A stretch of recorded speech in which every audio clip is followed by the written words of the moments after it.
Absolutely. এটা নিয়ে আসলে আমরা নানার সময় আরও নানা কথা আমরা নিশ্চয়ই বলবো, বলতেও পারবো। কিন্তু আপনাকে আমি আমি যে আদারাইজেশনের কথা দিয়ে আপনি শুরু করেছিলেন, এবং আমি আপনাকে চিনি, আমি প্রফেসর ডক্টর মোহাম্মদ ইউনূসকে চিনি, তার ক্যাবিনেটে যারা আছেন তাদের অনেককেই চিনি। অনেকেই কিন্তু তাদের সারাটা জীবনে আদারাইজেশনের বিপক্ষে মাথা উঁচু করে দাঁড়িয়েছেন। আপনি তো বটেই, ডক্টর ইউনূস তো বটেই। তো এটা থেকে কি অনেকটা বার হতে পারলেন?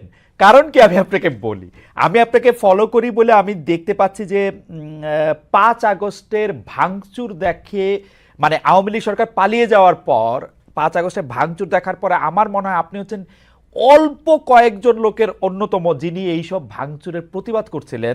এবং তিনি লিখেছিলেন যে, আপনি লিখেছিলেন যে শপথ নিয়ে মাননীয় প্রধান উপদেষ্টার প্রথম 32 নম্বরের বাড়িতে যাওয়া উচিত। কিন্তু আমরা কিন্তু দেখেছি যে সেই 32 নম্বর বাড়ি ভাঙা হয়েছে। আবার আমরা প্রফেসর আনু মোহাম্মদকে দেখলাম যে তিনি লিখছেন মৃত্যুর পর, মানে সঞ্জিদা খাতুন এবং 21শে পদকপ্রাপ্ত লোকশিল্পী সুষমা দাসের মৃত্যুর পর লিখছেন, মৃত্যুর পর দুজনের কেউ কি রাষ্ট্রের শোক পাননি, সংস্কৃতি মন্ত্রণালয়ে কোনো কথা শুননি। কেউ কেউ বলেছেন ফারুকী এই মন্ত্রণালয়ের দায়িত্বে আছেন, তিনি একটি লাইন পর্যন্ত লিখলেন না। আপনি এটা কিভাবে দেখেন ফারুকী ভাই? মানে আচ্ছা, প্রথম দুইটা প্রসঙ্গে আসি। জি। একটা হচ্ছে যে আহ, সবগুলো জিনিস আমাদের একটু কনটেক্সটে দেখলে আমাদের বলতে এবং বুঝতে সুবিধা হবে। আহ, হাসিনা 16 বছর যে অত্যাচার করেছে মানুষের উপর, তারপরে যে পালিয়ে গেল ভারতে, পালিয়ে যাওয়ার পরে আমাদের সকল বিবেকবান মানুষের কাজই ছিল, আমরা জানি এরকম যখন দেখেন, এটা আপনাকে একটা সহজ কথা বলি, হাসিনা যদি ভোটে ক্ষমতা থেকে যেত তাহলে ওটার কনটেক্সট, আর যখন আপনাকে রক্ত দিয়ে তাড়াতে হয়েছে দুইটার কনটেক্সট আলাদা। যখন আপনাকে এরকম একটা অত্যাচারী শাসককে গণ আন্দোলনের মধ্য দিয়ে তাড়াতে হয়, তখন মানুষের মধ্যে ক্ষোভ পুঞ্জীভূত হয়, একটা একটা ঝড় হয় ভেতরে, রাইট? এখন বিবেকবান মানুষদের কাজ এই ঝড়টাকে এবং ঝড়ের কারণকে শ্রদ্ধা জানিয়েও এটা বলা যে আসুন আমরা একটু সংযত হবার চেষ্টা করি। আপনি যদি বেগম খালেদা জিয়ার আহ্বানটা দেখেন, আপনি 17 বছর ওনার চেয়ে বেশি অত্যাচারিত কেউ হয়নি। আমরা তো আওয়ামী লীগের ভয়ে কি বলে কথা কম বলতাম, চেপে থাকতাম, বা একটা একটা স্ট্যাটাস দিয়ে পরে আবার দুইটা স্ট্যাটাস দিয়ে ওটাকে থামাতে হতো, এরকম ভাবে আমরা চলেছি, রাইট? কিন্তু বেগম খালেদা জিয়া তো বোধহয় সবচেয়ে অত্যাচারিত মানুষ। আপনি দেখেন যে উনি শেখ হাসিনা পালিয়ে যাওয়ার পরে উনি যে আহ্বান জানিয়েছেন, সেখানে কি আহ্বান জানিয়েছেন? উনি আহ্বান জানিয়েছেন সবাইকে সংযত হতে। আমি মনে করি এটাই হচ্ছে ম্যাচিওর কাজ। কিন্তু পাশাপাশি যে মানুষ খুব জানাচ্ছে, আপনি পৃথিবীর অন্যান্য দেশে যত বড় বিপ্লব হয়েছে সেখানেও দেখবেন বিপ্লবের পরে কিন্তু এই ধরনের উত্তেজনাগুলো থাকে। বিপ্লবের পরে কিন্তু আপনি আশা করতে পারেন না যে একটা সাধারণ স্বাভাবিক দিন যেরকম হয়, বড় অভ্যুত্থান পরবর্তী দিন একই রকম হবে, তা না, রাইট? আচ্ছা, এখন হাসিনা পালিয়ে যাওয়ার পরে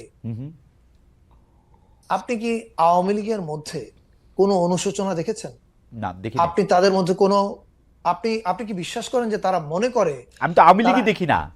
আওয়ামী লীগ বলতে, আওয়ামী লীগ আছে, আমি আওয়ামী লীগ দেখা নাই যায় তো, মানে আছে, আওয়ামী লীগ বলতে তো অনলাইনে আছে। একটা সোশ্যাল মিডিয়াতে একটা হ্যাঁ, হ্যাঁ, জন বা একটা কুজন তারা হ্যাঁ, কিছু একটা দাবি করলে তো তাদেরকে তো আর দেখে, মানে আমি আর, তারা আমার গণনায় না, নাই।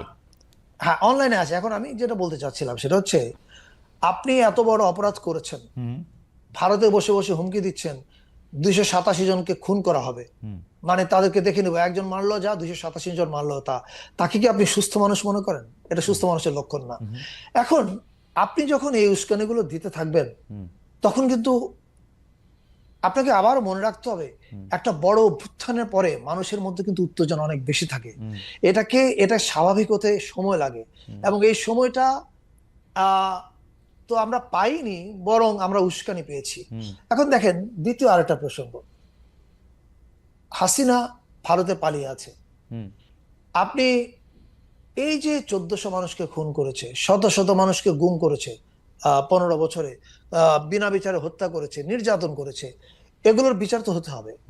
এখন এগুলোর বিচার হওয়ার আগে, এই ট্রায়াল ফেস করে আসার আগে, যখন আপনি এই হুমকি ধামকিগুলো দিতে থাকেন, তখন কি আপনি আসলে মানুষের ক্ষোভ বাড়ানোর কাজ করছেন না কমানোর কাজ করছেন? এটা একটা প্রসঙ্গ।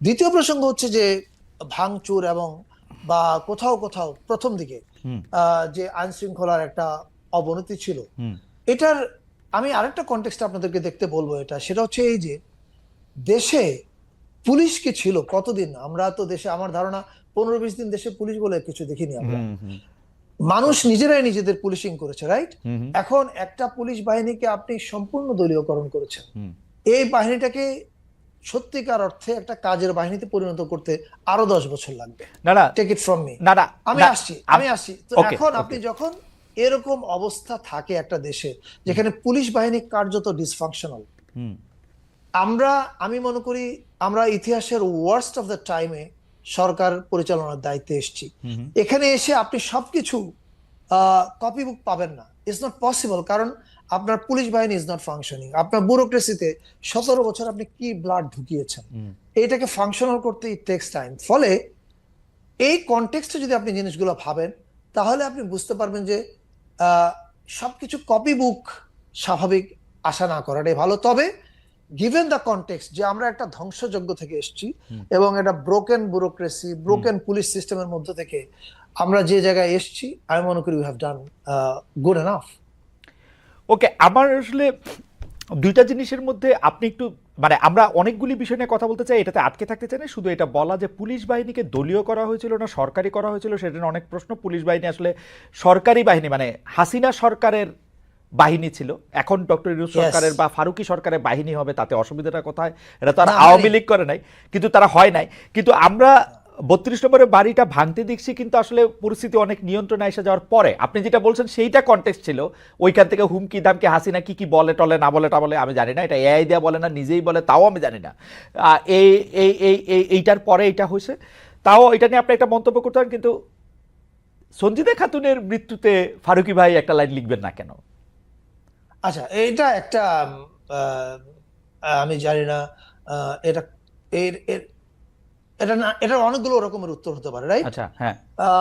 প্রথম কথা হচ্ছে যে সঞ্জিদা খাতুন এবং ছায়ানটের কথা যদি বলি, হুম আপনি যদি দেখতেন যে এবারের নতুন বছরের আয়োজনে হুম হুম আমরা ছায়ানটকে আমন্ত্রণ জানাইনি, তাহলে আপনি বলতে পারতেন যে আমরা পার্টিজান আচরণ করছি। হুম আপনার অবগতির জন্য জানাই, এ প্রথমবার হুম বাংলাদেশের সংস্কৃতি মন্ত্রণালয় নতুন বছর প্রস্তুতি সভায় হুম যাদেরকে ছায়ানট এবং এই একটা বিশেষ গ্রুপ হুম চিরকাল অপসংস্কৃতি বলেছে, সেই বাংলাদেশ বাম্বা মানে হ্যাঁ মিউজিক্যাল ব্যান্ড হ্যাঁ হ্যাঁ অ্যাসোসিয়েশন, হ্যাঁ হ্যাঁ। তারা উপস্থিত ছিল, ছায়ানট উপস্থিত ছিল, সাইমুম শিল্পগোষ্ঠী না কিন্তু উপস্থিত ছিল, সুরের ধারা ছিল, আমি শেষ করি, সুরের ধারা ছিল, বাংলাদেশ জাতীয়তাবাদী দলের সাংস্কৃতিক সম্পাদক ছিল, হ্যাঁ আরেকটা সভাতে বাংলাদেশ জামাত ইসলামের সাংস্কৃতিক সম্পাদক ছিল, এনসিপির যুগ্ম সচিব ছিল। আমরা কিন্তু একটা অল ইনক্লুসিভ এবং বিভিন্ন জাতিগোষ্ঠীর সদস্যরা ছিল আয়োজনের দিকে আমরা গেছি। তার অর্থ কি? অর্থ হচ্ছে এই যে আমরা কোনো মানুষকে বা কোনো সংগঠনকে আদারাইজেশন করছি না। এখন আপনার একটা পার্টিকুলার কোশ্চেন কি, যে সংস্কৃতি মন্ত্রণালয় সঞ্জিদা খাতুনের মৃত্যুর পরে কেন বিবৃতি দিল না? হুম আহ, সংস্কৃতি মন্ত্রণালয়কে আসলে সবার ক্ষেত্রে বিবৃতি দেয় আমি ঠিক জানি না। এখন আপনার কাছে মনে হতে পারে আমি বিবৃতি কেন দেইনি, এটাকে কেন আমি অতটা